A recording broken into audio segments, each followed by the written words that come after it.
Hello developers, welcome back to Stoner Stack. This is the part 3 of our MCP client series where we are building our own MCP client. I'm so excited you are here for the part 3 because this is where the magic truly happens.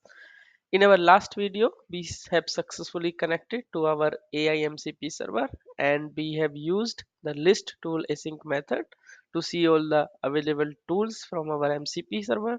So if you have missed that or the part 1 where we have built the context, the links are in the description below. So today we are going to do something even cooler. We are going to take one of these tools we found and actually call it to get a real-time response from our MCP server, and then we will be using the CallToolAsync method to do this. This is the heart of our client's functionality. In real world application, we will first check the available tools count and then we need to select one of those tools. But for this demo, I am just selecting one of our tools and hard coding those values. In the next part of this series, I will be adding that logic here as well. So for now, I'm selecting the call tool async method, and this method expects some collection of the parameters. So from the documentation, as we can see, the first parameter is the tool name in the string format. So I'm selecting the echo tool for this demo.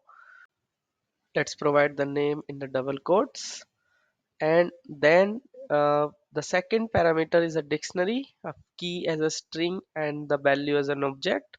So here we need to create a new dictionary collection, or you can define it outside the method as well and just pass as a parameter.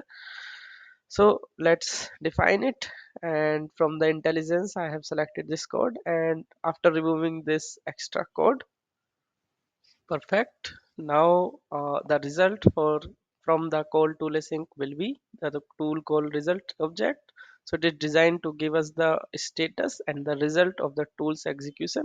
Let's check if the call was successful.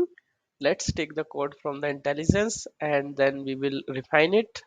So here it has provided us a for each loop over the result.content.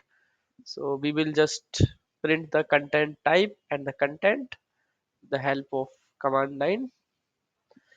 So here we will okay, we got a error from the .NET run. It's for the unknown tool, but it was visible previously, so it may be some case insensitivity. We will okay make it smallly and then we will build it again.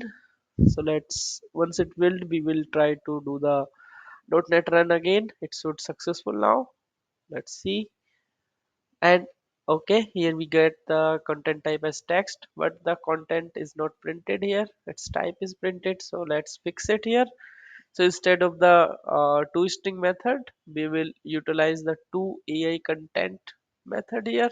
It is provided from the Microsoft AI extensions. Once it will be fixed, we need to do again build the solution, and we got a syntax error this time, so it seems a typo. Let's fix it quickly and again build the solution. And once we will do the .NET run, here we should see the output, and yes, we got the hello from the MCP client. Let's quickly take a look into our MCP server echo tool. So what it is doing, it is just appending our message into the hello and printing it.